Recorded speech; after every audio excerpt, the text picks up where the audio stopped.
Are you actually getting me? Are you watching where you're going? Yeah. I mean, it's not all perfect, but... Unacceptable. Here at RanWhenParked, we only accept perfection. Oh, really? Which is why I only work on things that ran when parked. Yeah. Ran when dead. Yeah. Running after death. Yes. Alright guys, so it is a nice Vermont morning. I am up here in Vermont. Those of you that watched the last video saw that I tried to come up here in my 63 Ford, the Honey Badger. That did not work out for me because of a variety of fuel system issues. It broke down halfway. I did get it home, but I had to turn around and take my daily driver up here. And the reason why I'm up here is because I got this thing, which is a 70-something-ish Massey Ferguson MF50 backhoe. The backhoe attachment is gone, but most of it's still here. Actually, it's just unbolted at the attachment, so the hydraulics and the stabilizers and things are there, which is kind of cool. I already have a line on the new backhoe, so, but the loader's there. This has a 4-cylinder Perkins diesel in it, and apparently it was RanWhenParked, which is what we live by on this channel. So 10 years ago it ran, and it was parked up here, and it hasn't moved ever since. So I made a deal for it. This belongs to a family member of mine, and it's mine now. So we're going to try to get it running today, and then I'm going to have it moved down to my house in Connecticut, and I'm going to use it around the house to do yard work mostly, move rocks and things, because I got a lot of big rocks down there. But also I'm going to use it to move bodies off trucks and things. So we're going to start with some normal diesel diagnostics here. My uncle was nice enough to weed whack everything so I can get in here right away. And we're going to fill up the tires and see if we can get this thing running today. So stick with me and we'll see where this goes.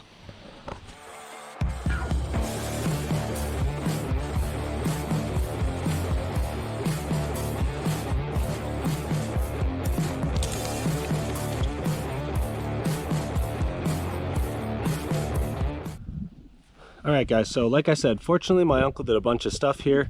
He cleaned out all the brush and everything so I can actually get at it. He also flushed the fuel system. He put in some diesel 911 to kind of help eat away at some of that sludge and get rid of the water. And he also took some of the covers off and the muffler and got that out of the way. So what we need to do here is, I can see right off the bat, it's got a fuel leak out of this injector return line. Maybe you can see the hoses just beat to death in there. Also I have to put a battery in it. And then we should be good to fire it up. Now they tell me that 10 or 12 or 15 years ago or whatever, this thing smoked a lot. And they say it's blow by. And they say it's so bad that you can't even see the machine when it's running. But they also say that it doesn't consume oil or coolant. And I'm just not seeing how that's possible. So I think they're probably remembering this wrong. My father and my uncle I'm speaking about here. And it's probably not that bad. Because if it's not consuming oil and it's not consuming coolant, then it just can't be that bad. So let's get into it. We're going to change the oil leak, fix the oil leak. We're going to put a battery in it. We'll turn it over. It's mechanically injected, so if it's anything like a Cummins, which I have a lot of experience with, we're going to have to bleed those injector lines. And then hopefully it fires right up. I guess we'll see.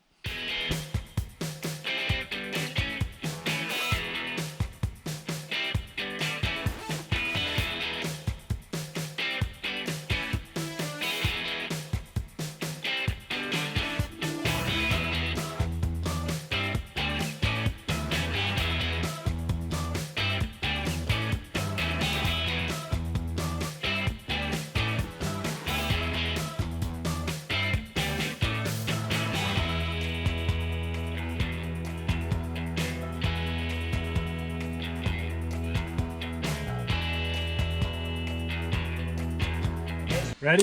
Yeah.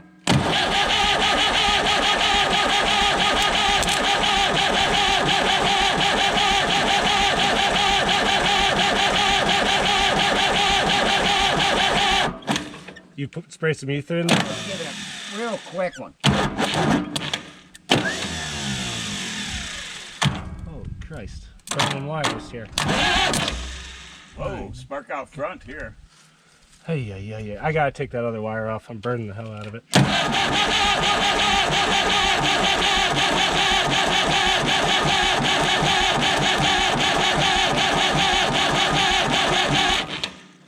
Crazy. Needle nose?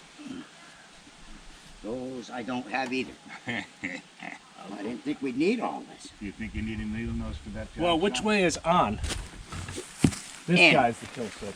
Right? All the way in is on. To kill it, you Now it won't move. Maybe it's Now it won't move. springing the wrong way. Is it moving the mechanism? Move it. What the fuck? So, push it all the way in. It's in. It is? Pull it back. Okay, so go in. So that way is on. Yeah. I think that cable is smoked. Really? Alright, so, oh, the spring goes around that. That's why. There we go. And it's supposed to be pulling it all the time. Yeah. Now pull it back. Alright, There you go. there it is. Now it's working. Yeah, that spring wasn't on there. Yeah. Alright. Oh, it probably wasn't releasing the The switch. kill switch, yeah. Yeah. Yep. Okay, so now let's turn it over and see if we have fuel. Alright guys, so next problem. It wouldn't start there because I don't know much about these Perkins diesels, but this thing doesn't have an electronic shutoff. It's got a mechanical shutoff. So what you do is you press in this little lever over here and it moves a little spring-loaded lever on the injection pump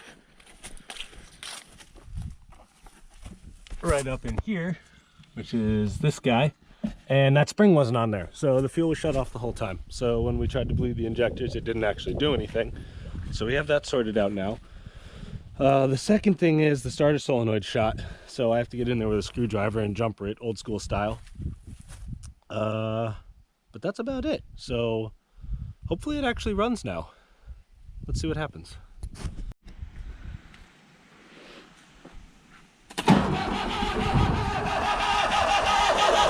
All right. So it could be at the injectors. Fuel is the problem. It's pumping out. We could crack an injector or two. I bet we can get in there again.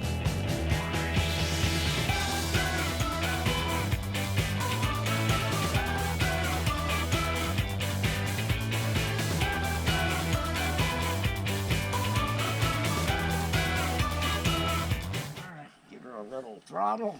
Ready? Yes, sir.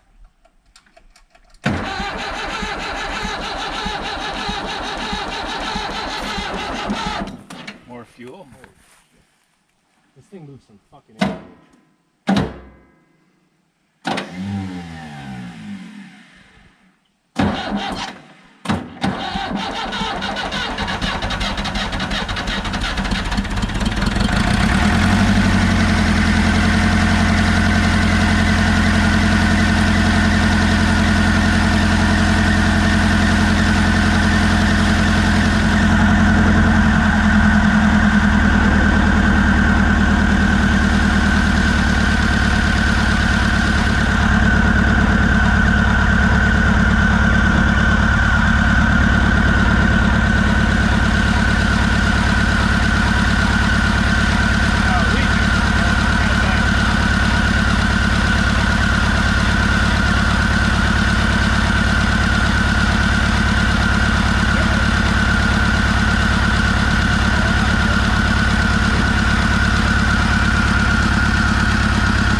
So are we decided that I need to wire this thing up with a sound system just so I can play? She thinks would- my you know tractor's what I would sexy do? on loop.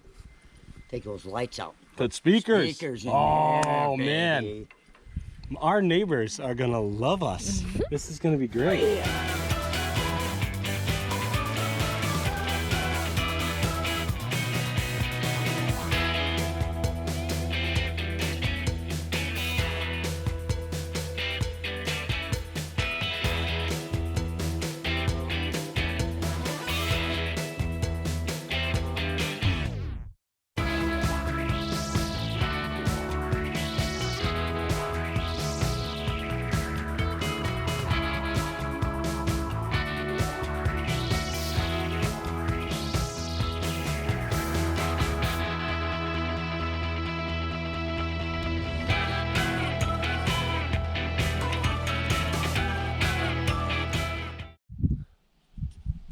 All right, so it runs.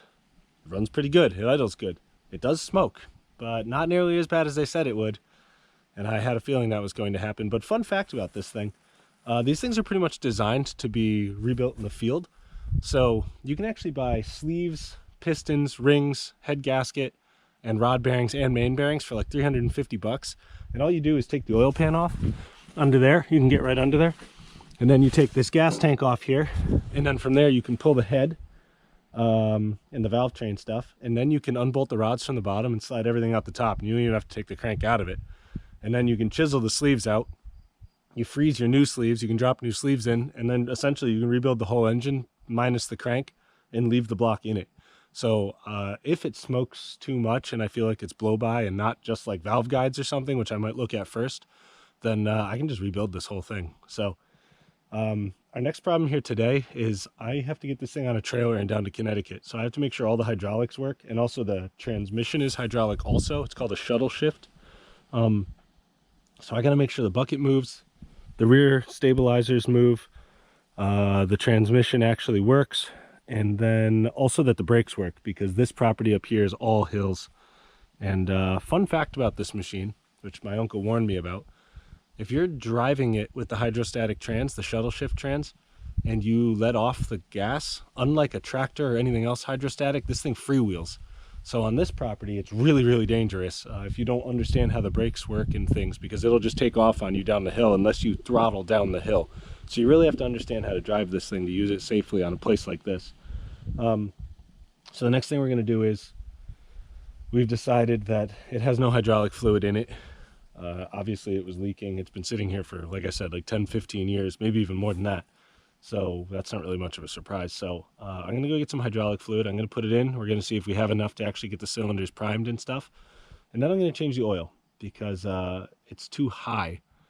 And on the dipstick, it just looks like maybe it's, you know, full of diesel or something got into it, water. I don't know. It's emulsified a little bit. It looks a little bit thick, but nothing crazy. And then I'm going to change the oil. We're going to fire it back up. We're going to make sure the hydraulics work. And then we're just going to test everything and then leave it here.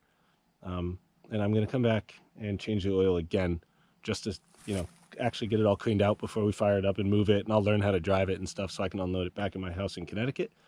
So that's what we're going to do now.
That is sludge. Oh my God. I've never seen anything quite like that. Huh? Oh, that's not good.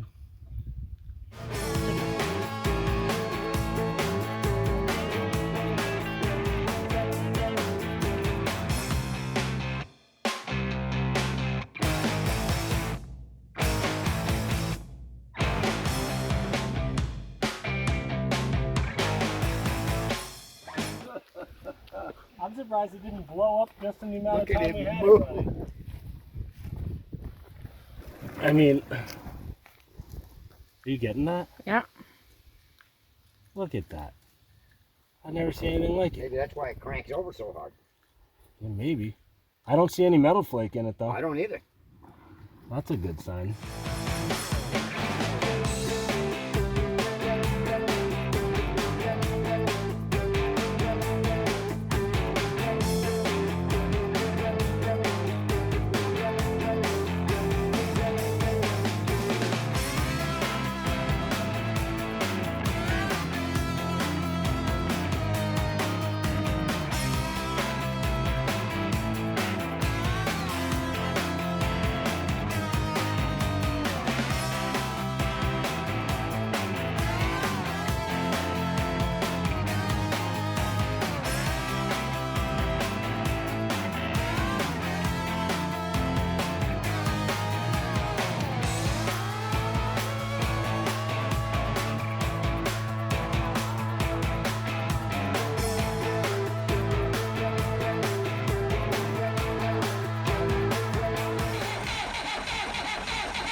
All right, guys, so that's a wrap. It runs, drives, moves, brakes work, all the hydraulics work. You saw the oil is like super thick. I don't know what happened with that, but I did take a sample so I can send it out to the lab and see what's going on, because maybe they'll tell me a story about the engine. I think that happens when you get coolant in it, so maybe it's like a head gasket thing. I don't know. We'll find out. Oil's changed. We have oil pressure now, which is nice. It's not really surprising. It was so thick before. So what I'm going to do is, I'm still worried about the filters and things, so I'm going to come back up here maybe in a week and a half, and I'm going to change the oil again, and then we're going to pull it out, drive it around. I'll learn how to move it, and then it's going to go on a trailer. It's going to come down to Connecticut, and you will see this thing again for sure, either moving cars around down in Connecticut or pulling engines or bodies off or whatever. That's one of the big things I'm going to use it for. So you'll see it again on another episode, I'm sure. Go like, subscribe, hit the notification bell, and I'll see you guys next time.